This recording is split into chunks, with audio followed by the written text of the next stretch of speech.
Here we go. Hello.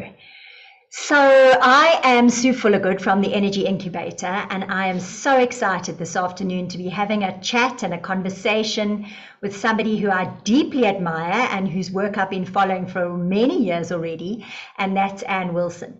I long ago actually was lucky to listen to her talk at a function, and I was the lucky winner of an entry to her Financial Freedom University. And I must say, I have learned so much from her. I've read her very brilliant book, The Wealth Chef, and I think she has an incredible amount to share and teach, which is why I really wanted to bring her onto this podcast this afternoon.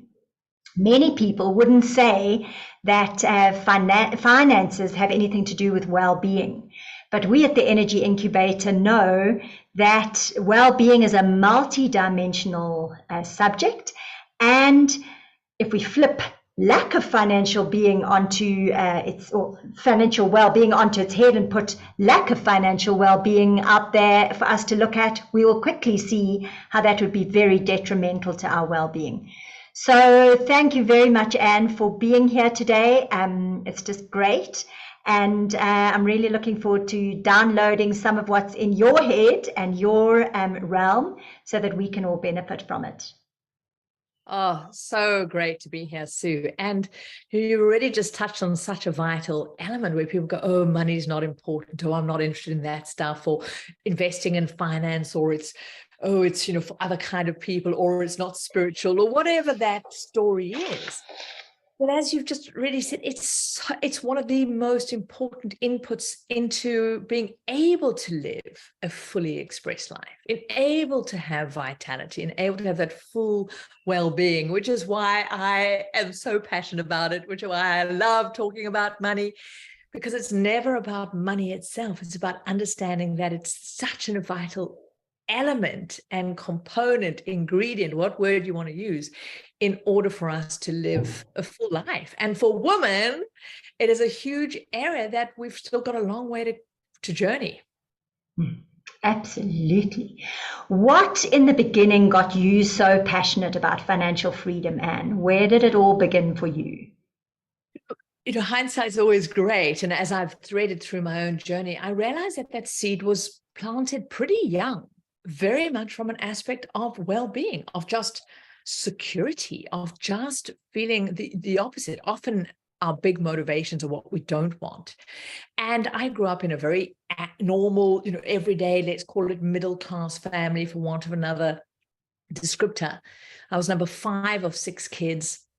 And I watched this pattern of father worked really hard. He always seemed stressed. He was always exhausted. Talk about not having that vitality and health. In fact, his health was actually really bad from this ongoing stress. And then the sacrifices that made of his own well-being, his mental, emotional, physical states of being the provider. And you see this for so many people. And the only story that I was really fed was work hard, get a good job, study hard. But my father died relatively young and left my mum. Luckily, most of the kids had left home. It was just still my brother and myself there. So from a financial aspect, not a huge burden, but the burden was herself of going, how did she make sure she could manage the small pot that was left? And hopefully that she would run out before the money did. And so in my late teens, I got to watch this anxiety, this stress. And I realized there had already been threads beforehand of either just power and independence, and money doesn't grow on trees, and don't be greedy. I also grew up in South Africa at the height of apartheid. So lots of confusion about having and not having, and what did that mean? So these were threaded through, if I look back onto my money story. But I can really remember distinctively at that point where I watched my mum realizing I never wanted to be that vulnerable. I never, ever wanted to be in a position where I was hoping that my life would end before the money did, because she had no idea who to trust. How did she know how to make this money last? And so that's where the first seed was. It wasn't about first class, plane travel, whatever, because often when we talk about money, it can be, oh, well, is it just wanting bling and stuff and consumer stuff? And I realized, no, first and foremost was emotional safety and physical safety and an ability to feel empowered, but also on the other word, not in this devastating anxiety. And now having worked with thousands of people, this is such a key thread, especially for women, where there's this underlying high level anxiety about their financial well-being, sometimes just depressed. And so when you talk about vitality and energy, it's a massive drain. So this was the real first seed for me, was going, hey, I never want to be that vulnerable. I never want to have to compromise my life, me. I never want to have to please or appease or perform just to be safe. And I want to have an element around this. But like so many people, the only thing I'd then been taught was, well, get a good job, study hard. And so I also looked around and I thought, oh, well, men obviously have this thing sorted, because growing up, my father did the earning and my mum did the trying to keep the kids from killing each other. And those were the roles. So I also then slipped into another story where I believed I had to be a fake man, basically, and I see a lot of women taking on this. I've got to be aggressive. I've got to do these things. I've got to be all these roles that kind of masculine, and that it's not okay to be fully creative, fully feminine, empowered, whatever that means. I didn't have a model for that and money. And so I studied civil engineering, but not because I gave a damn about how cubes crushed or metal bent. It was, well, that sounded like a good job. That would be hopefully financially strong, and I'm grateful I did that journey. But all of these underlying drivers was just wanting safety, wanting choice. And those are still, I think, the first most important layers that we need to talk about, because often in a lot of the personal development world, we talk about, focus on what you want, and it's the more high actualized expression and living your purpose. But we can't even start experiencing those things if we don't have the fundamental bottom layers of safety and even access to choice at hand. So for me, like many people, and what I now teach is we have to have these first layers. And that was my first driving point. Well, thank you for sharing that story, and I think you've touched on so many things, all the way from sort of Maslow's hierarchy of needs, where we have to take care of our survival needs first, and anything else is way out of our realm until those needs are properly taken care of.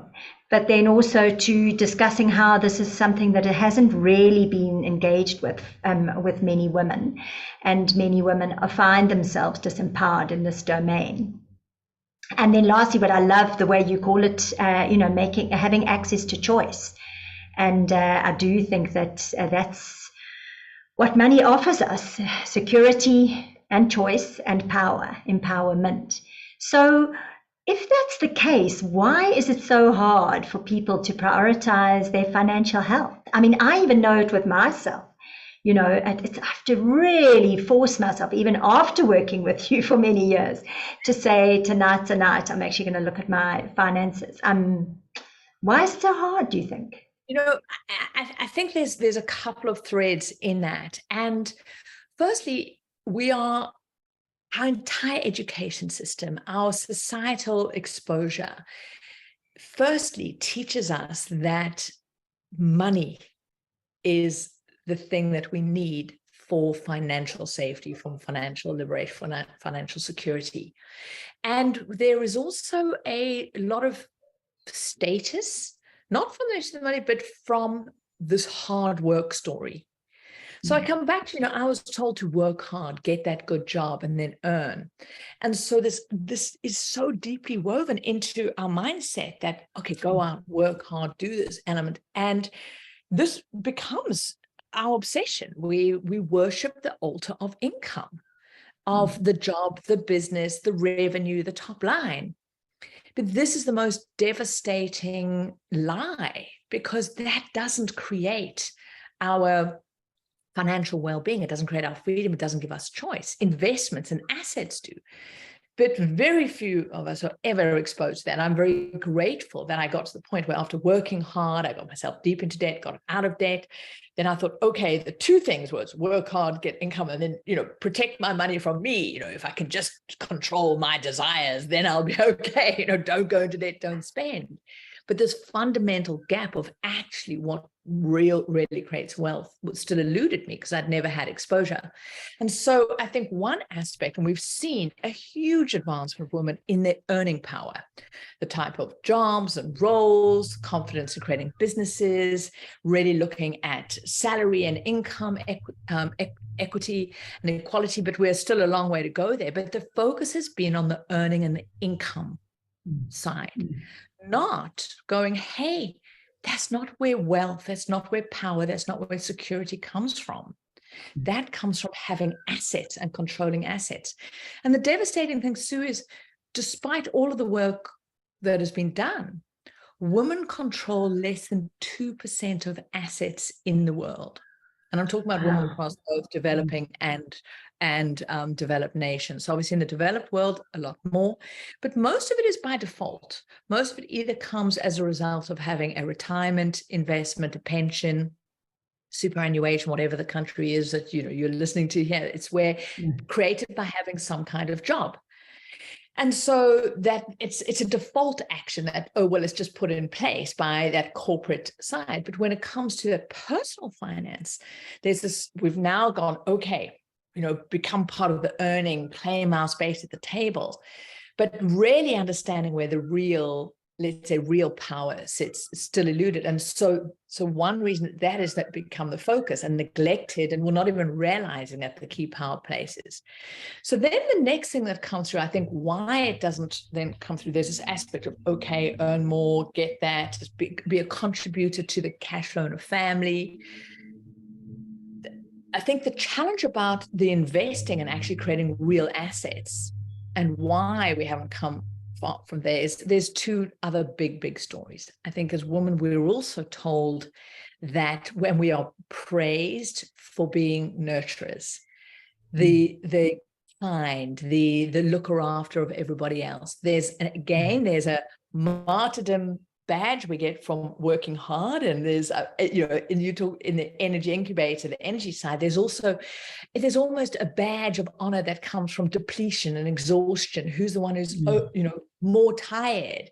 And go, hang on, we've got to stop that story. And so when it comes to our finances, what I find for many people, they're able to be part of day-to-day money management. They're very good at, women tend to be really great at managing the family budgets and spending day-to-day. But the thought of keeping money and investing, especially in their own name for their future financial well-being, still smacks of feeling selfish. There's a higher priority for the family, for the kids, this shorter term need to be seen as, and that is seen more loving. And so the irony is, so men are able to are brought up, it's so hard to know, is nurture, nature, all of these things are really interwoven societal elements that almost part of the role is the future financial well-being. So putting that in place is permissible. But for a woman to save, keep some of that money, invest it, and if there's pressure from siblings or parents or those in need financially, will often sacrifice their own future financial well-being for a short-term need to be seen, to feel like that compassionate, kind, caring person. And this is a really important distinction we each have to come to and go, what is my story? What am I believing are my values? I'm a nice person, I'm a compassionate person, I'm a caring person, I'm a good mother or a sister, or whatever that is. And what are my rules around that when it comes to money? Does that mean paying yourself last financially, in your time, in your energy? And that's where there's such a link with the whole energy aspect, because it is an energy. And often we'll find that this learning how to pay ourselves first, like what are the first actions we do in the morning when we wake up? What are the first actions, and how do we spend our time in a day? Is it first on everybody else's priorities and then our own? we often see these similar patterns will play out in money, and especially when it comes to then the investing side. I mean, there's a whole lot of other threads there, but I know I've already spoken a lot on that. But these are, I think, two very big areas. Oh, I'm so glad you touched on that. I mean, that is one of my most passionate messages I want to get across to people is, if I take care of me, then you can take care of you. And it's actually selfish not to take care of yourself, because if you don't, somebody else has to, if not now, at some stage. So I always say to people, if you overgive, you actually turn people into harmers, that you allow them to harm you without having a choice in it. So you've got to keep something back, put up a boundary line and say, this is for me.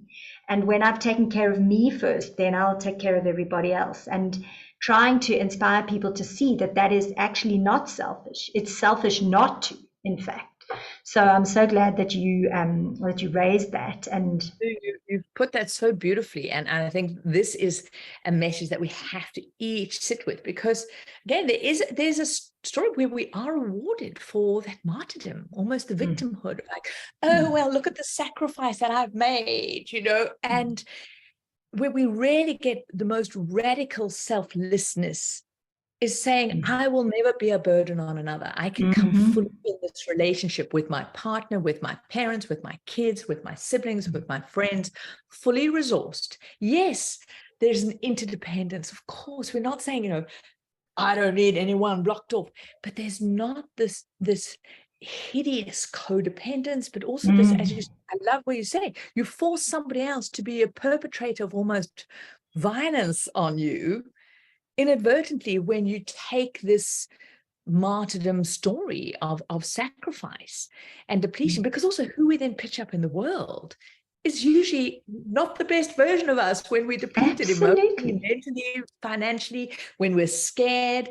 And so people stay in crap relationships, crap jobs, disempowered patterns when we don't have that sorted. And I think we need to name a couple of these, Sue, because and this, it happens in both sexes, male and female, but I see huge what I call economic outpatient care, where people have really funky relationships with their kids around money.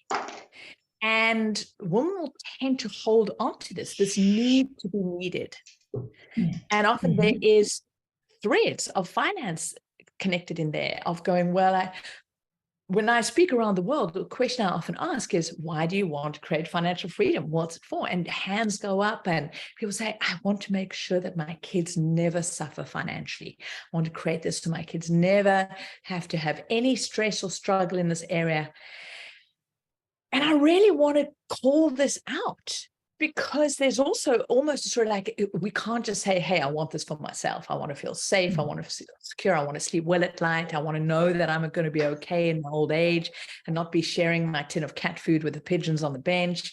When we just actually have this honesty, but there's almost like, oh, it's better if we say we're doing the things we're doing for other people.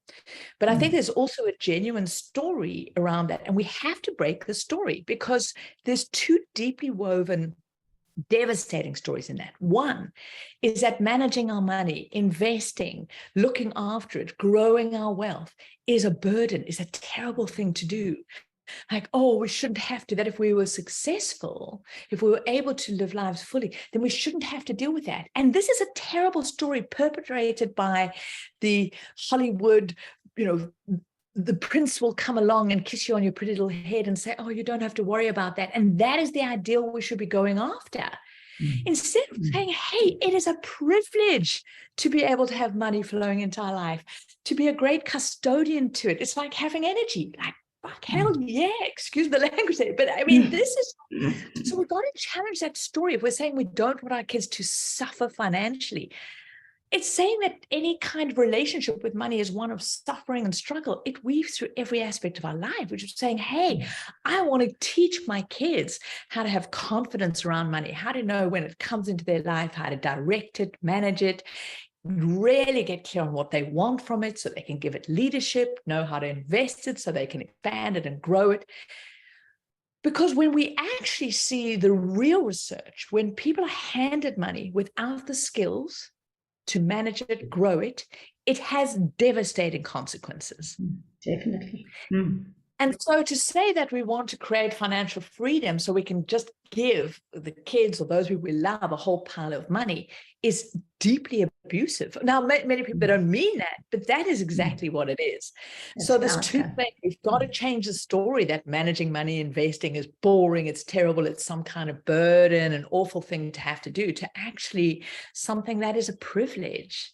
And when I'm so grateful that through this journey, I love money.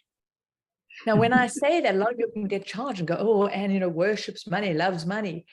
I am so grateful for what every rand can do, its potential of the difference it enables me to make in the world, of the liberation it's had for me, the choices I've been able to make as a result, the places I've been able to live and explore.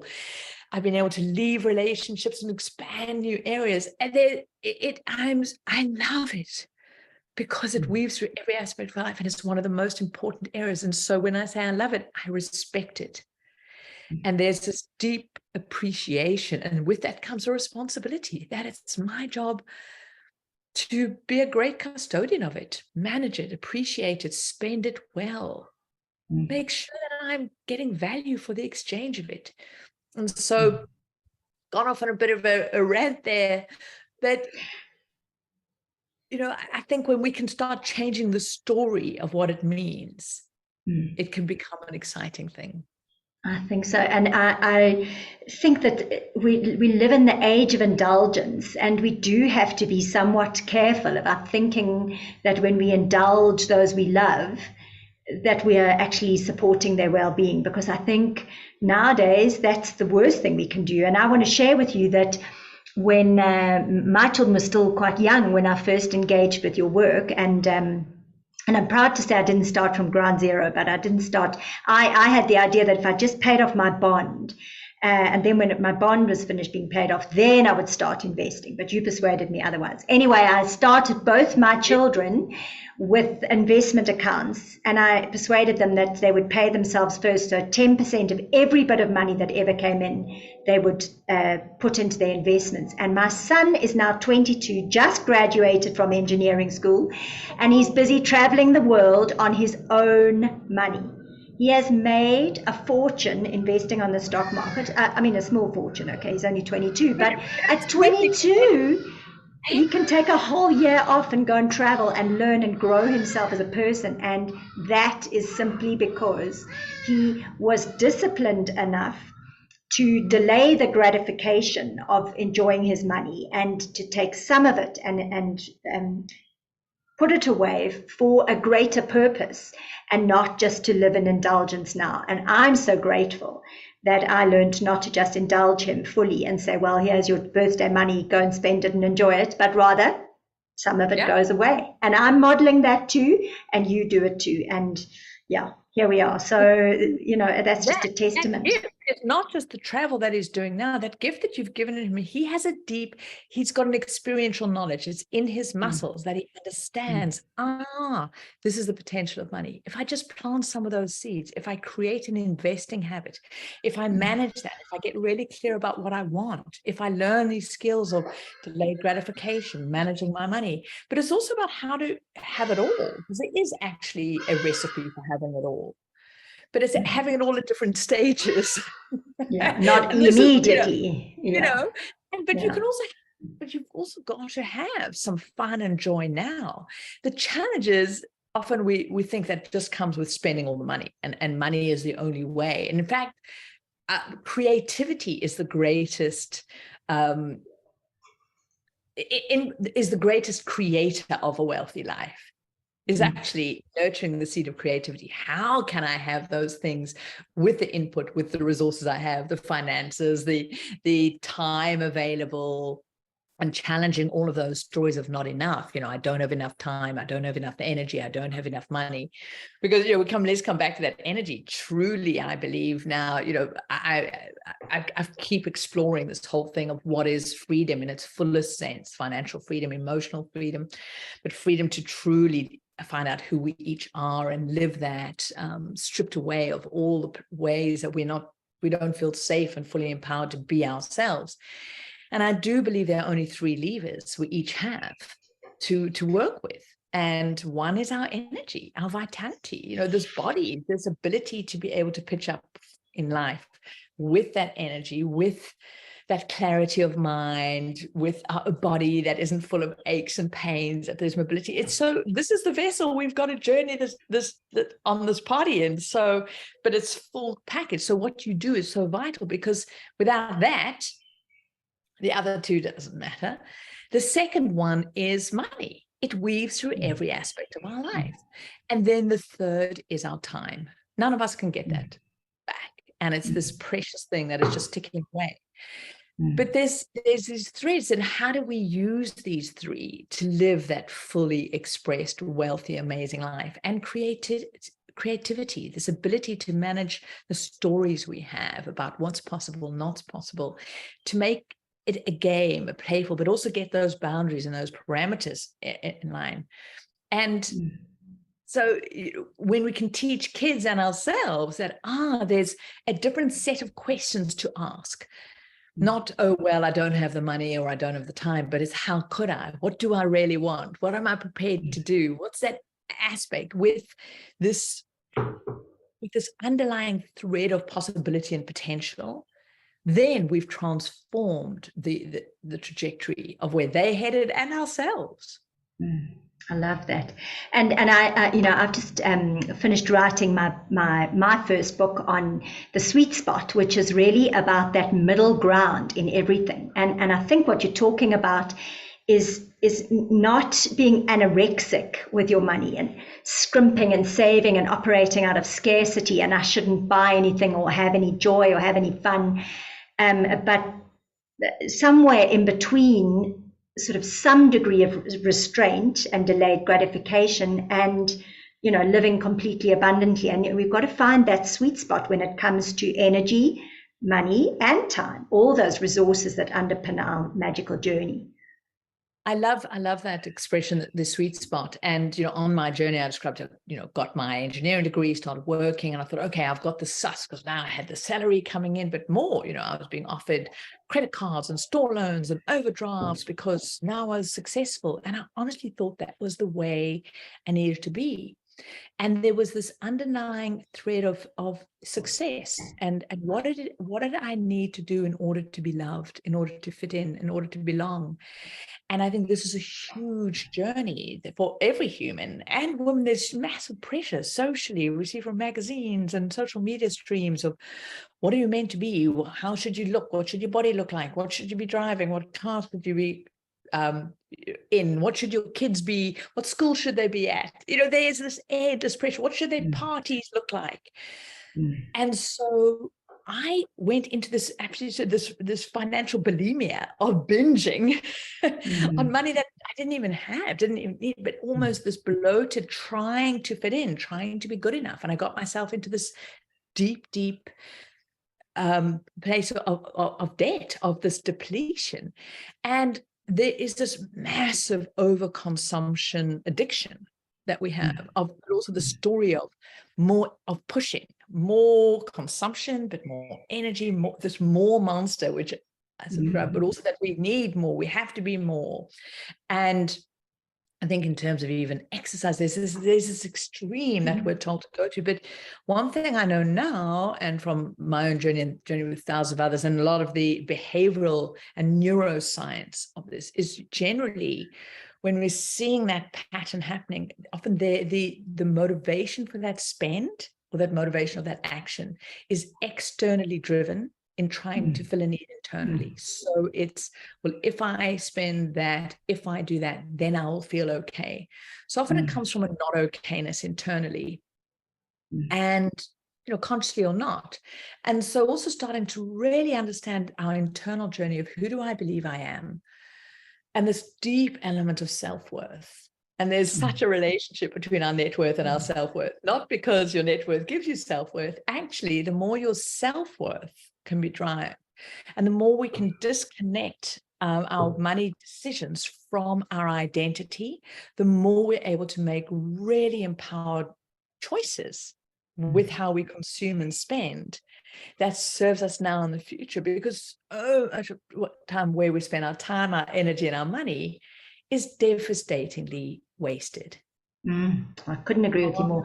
I remember saying to myself when my children were small, I'm pregnant with this lifestyle of a big house, not a huge big house, but a house which is probably over-invested in, and this is they were all at private schools, and it needed to be keeping up that lifestyle. And what I love to spend my money on is travel and growth and learning and journeying and reading and books, and so I found myself actually having to extricate myself from that life. Yeah. And I think, one of the statements that you've used that I've kind of run in my head is squeeze the juice out of the lemon, and really choose wisely. What are you taking out of your money? And don't just land up spending it on what everybody else spends theirs on. Choose for yourself. And that is something that comes from a sort of personal mastery well-being, which is another aspect of well-being as far as I'm concerned, which helps you to know yourself and to be able to say, this is my choice for my life. I'm not going to do what everybody else is doing. I'm going to do what I really want to do. So I love that you've raised that. And the freedom to choose is ours. And so it's a lifetime journey. I really just accepted in this lovely humility of being human that this constant edge of, where am I not yet free? Where am I still responding or reacting or pleasing or performing to a level, some degree or another, without this big judgment.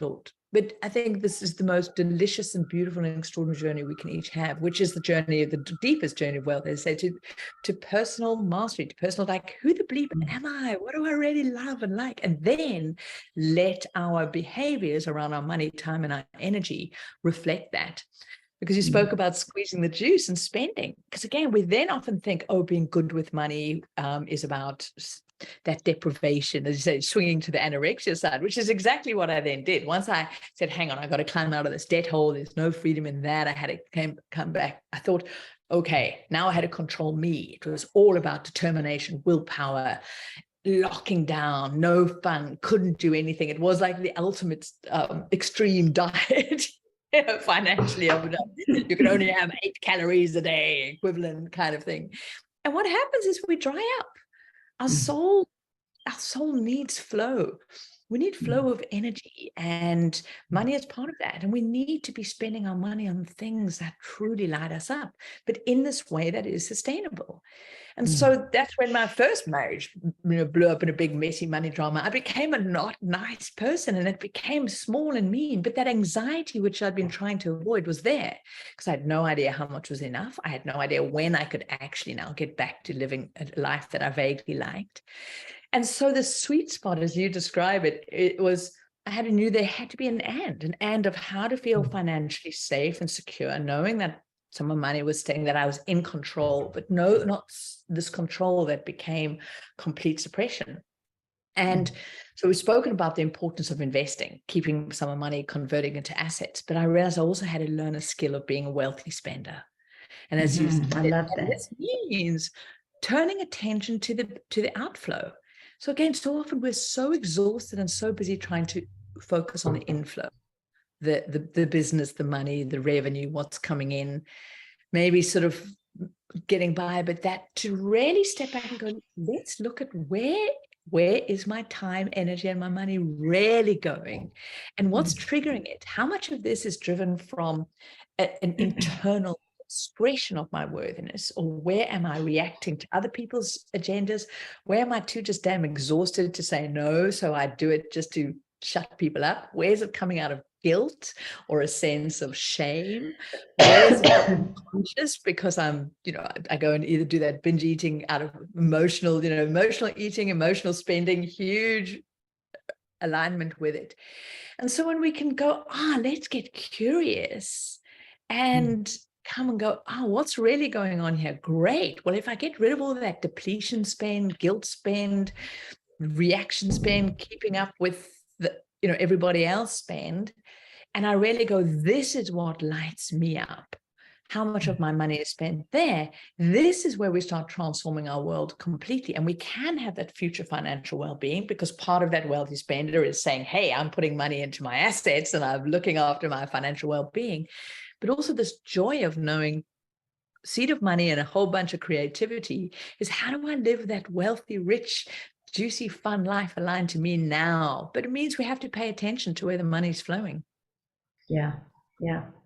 And I listened to you with the time, energy, and money thing, and it's really striking me, especially somebody like me who has sold time for money for the best part of my life. It's really so helpful to separate time and money, and try and say we've got all these three different types of wealth, and we don't have to, they're not linked, they're separate. And the only way to make money without spending your time is through investing.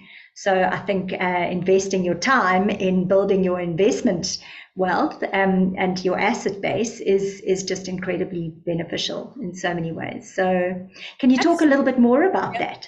Yeah. So, I think there are three pivotal components that we need to get together. I mean, there's 5 recipes, we can come to those, but really creating this financial machine that creates wealth, not just, money flowing through our lives, is understanding that there's 4 elements that we need to be aware of. One is our income, and that's the thing that most people only focus at. If I could just make more, then I'll be okay. If my partner could just make more, then we'll be okay. If the business could just make more.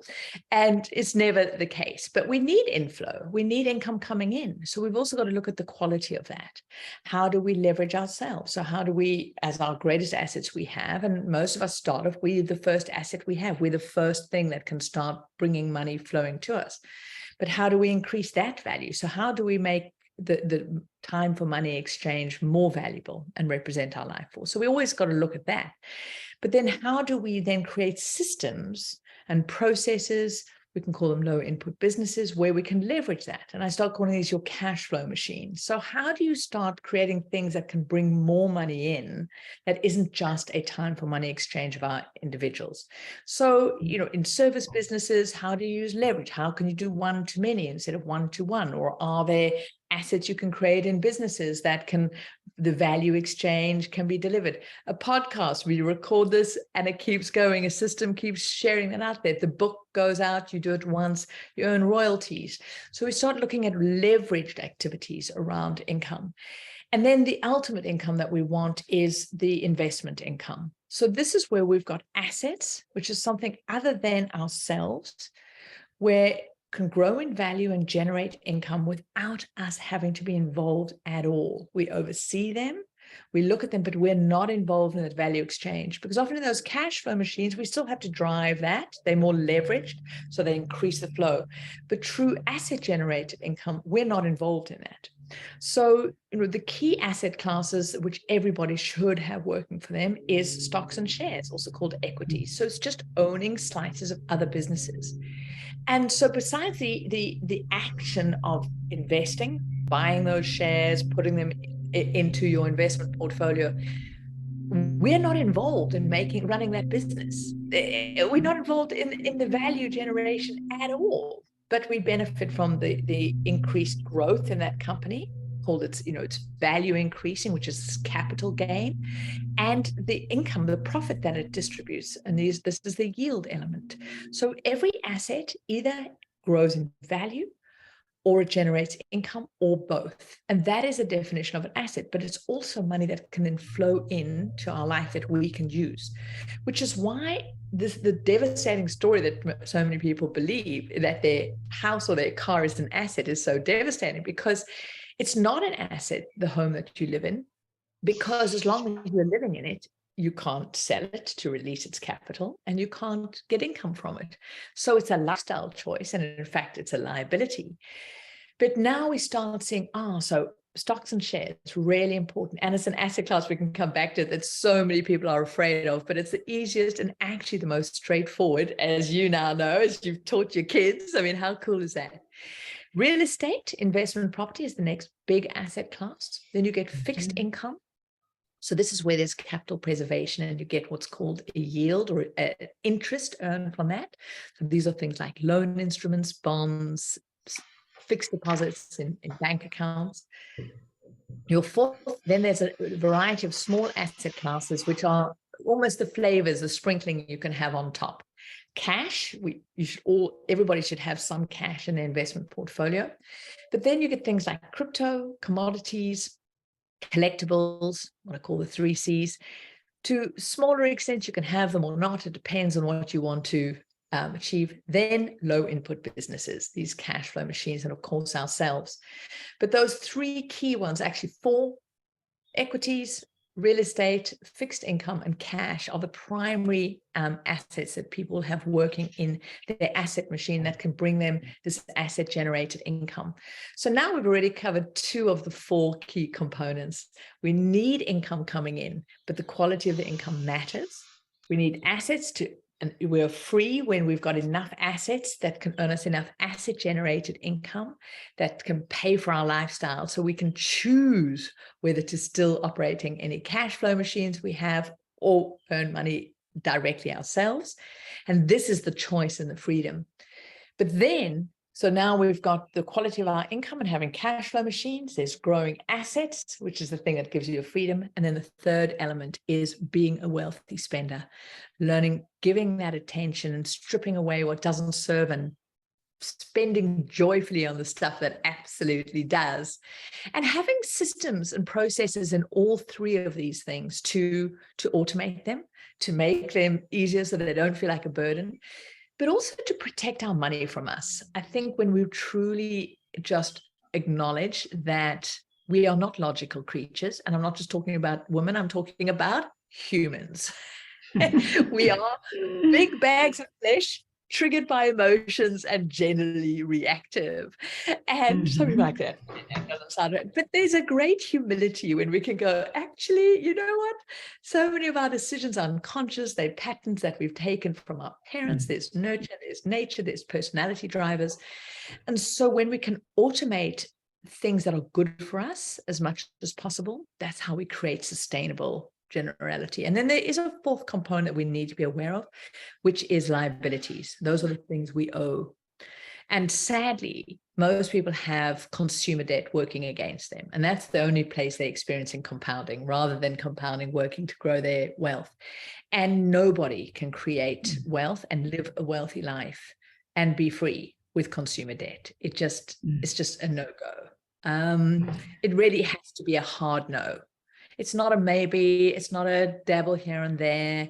And this is also, us giving leadership to our life. We've got to know which are areas of just hard no's. But then there are 2 other kinds of debt which are okay. But, it's like many things. If we've got a real sugar addiction or a alcohol addiction, we can't just say, oh, well, I'll just have a little bit here and there. I was a hell of a heavy smoker for years and years and years. And I know there's absolutely no way I can even think of having a cigarette, socially or not. I am a recovering smoking addict.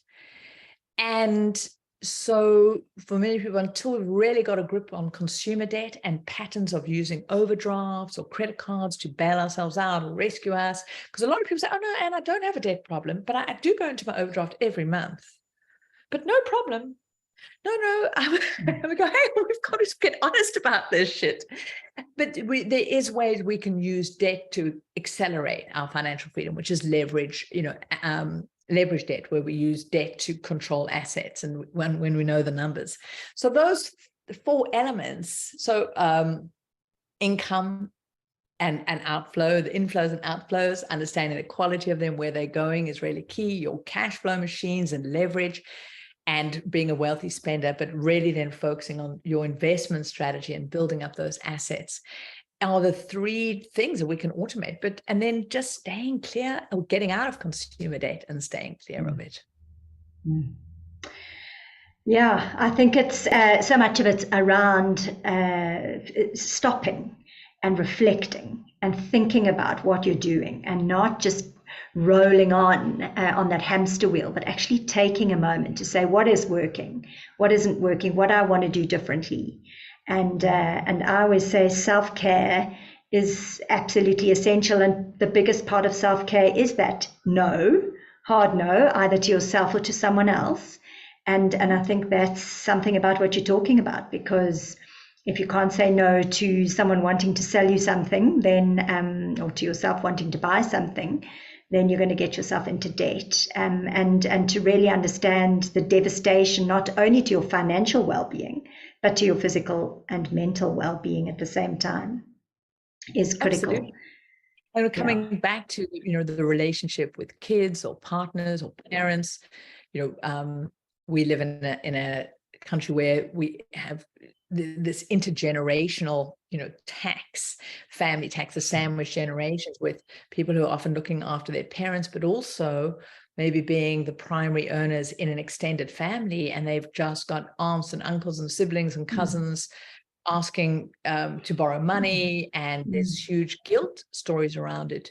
To truly understand that if we truly want to help intergenerationally and change intergenerational patterns of poverty and sacrifice and martyrdom and these repeating patterns, learning how to bolster ourselves up to say hard no's. And they're hard not just because it's a fixed no, but they're hard because it also, there's such an element of us being told, to be nice, to be generous, we're meant to help other people. And I think when we can also start creating a society when we talk about this in a way of not going, oh, well, just look after yourself first, but actually saying, hey, this is how we break these devastating dysfunctional relationships with money, by saying no to borrowing, saying no to these threads of keeping people dependent. And that's tough. But if we're serious about it, we need to put on our big girl panties and do it for ourselves and others. Exactly. And I think one of the things I often say to people is you don't have to swing the ship 180 degrees today. Just swing it a few degrees, and test the outcome and see the value that you've created. And then when you're ready, swing it another few degrees. And before you know it's happened, you've changed the trajectory of your financial or physical or mental well-being completely. And it wasn't a 180-degree turnaround. You didn't have to give up everything you thought was fun. You didn't have to change everything you're doing, but you just have to take a little action in the direction you want to go. And that takes consideration, thought, awareness, and reflection. And it also takes a plan. Sue, I know that, so much what you do is helping people get those structures, the actual practicals. Well, what do I do? We need to have it, because we can also have the intentions. I want to get healthier. I want to be fitter. I want to have more energy. I want to have more money. I want to create, become investing. But just wanting it's not enough. And so there's specificity we have to get. Well, what does that mean specifically? What is it? What's your financial freedom number? What is that target for your energy or your weight or your vitality? How are you going to measure it? How are you going to know that you're making progress? Because we need that specificity.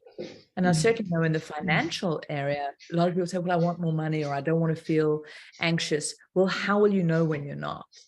What does that look like? And that's why it's so important we know the numbers, and then we actually have plans for those baby steps. And I know I'm sort of saying a lot here, but with that plan, also how much of those things can we automate? So I love the analogy with our energy and our vitality and our exercise and how we eat and how we sleep.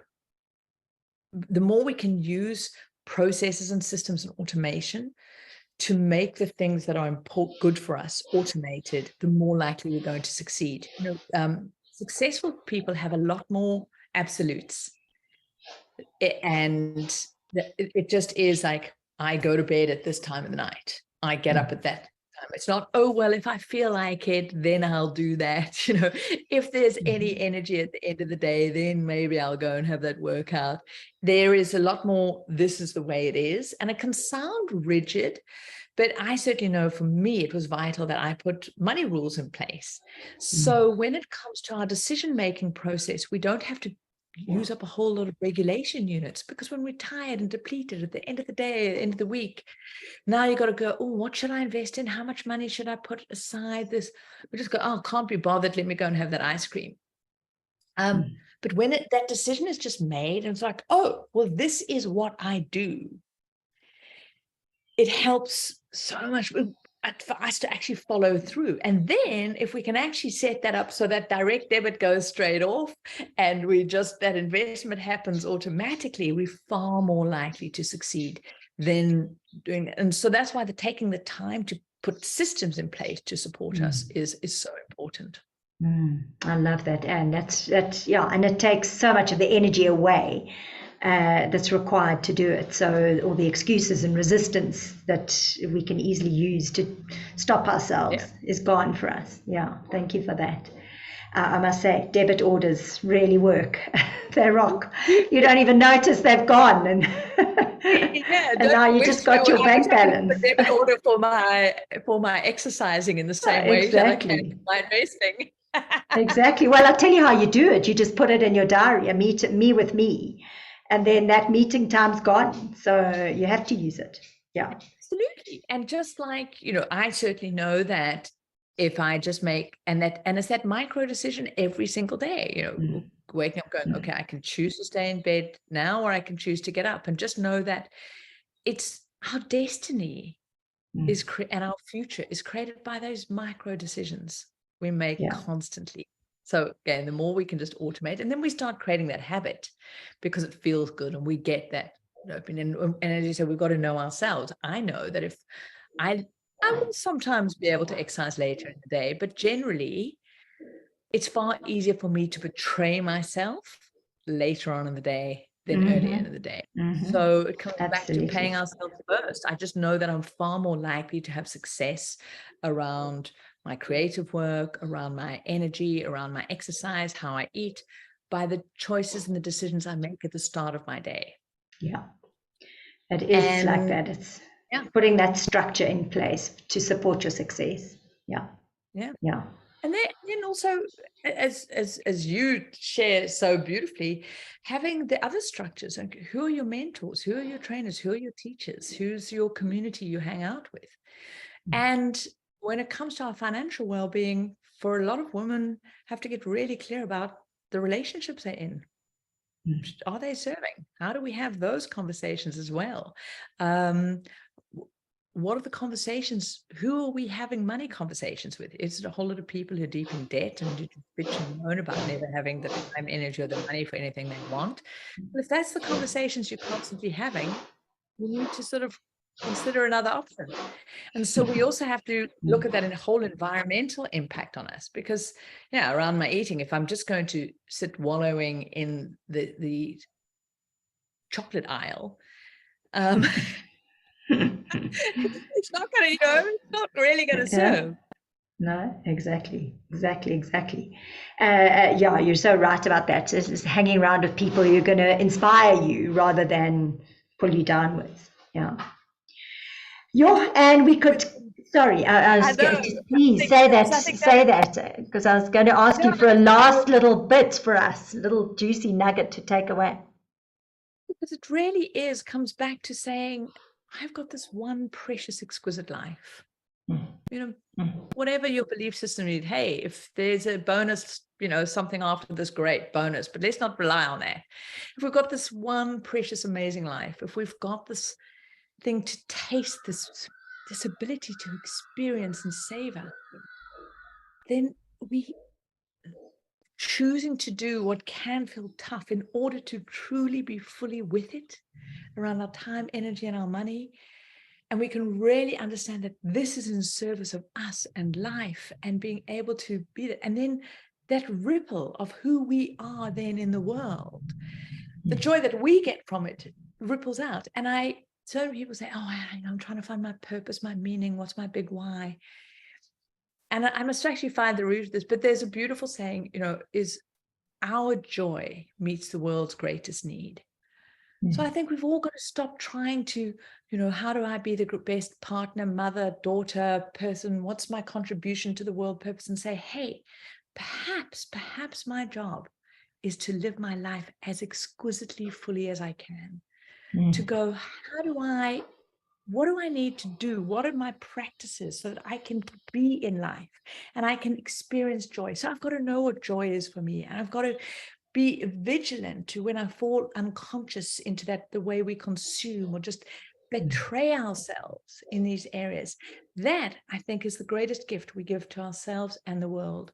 Because when we're in that, that is when the greatest parts of us pitch up. And that's how we make a difference in the world, by choosing first to go, hey, I am going to make a commitment every day to be fully in life, and then do the things that need to happen in order for me to do that. And that means being healthy around my money, my time, and my energy. I love it. Thank you. And one last little tiny something for those who say the stock market is so unpredictable, I'm too scared. Have you got one little something they can take away? Being scared is not the problem. It's okay to be scared. But the biggest risk is you living a huge part of your life fearful and not being able to be in it. So take a tiny step. Key thing is learn. Nobody popped out the womb of financial genius. These are very simple strategies and steps to learn. And yeah, don't try and do it on your own. Get a copy of the Wealth Shift book, come on in and, make it, be open to the possibility that you too can be great at money. I love it. And here is the Wealth Chef book. It's been my Bible, and I've loaned it. You can see it's seriously old and tatty because I've loaned it to so many people. So get yourself a copy. It is truly worth every second it'll take to read it.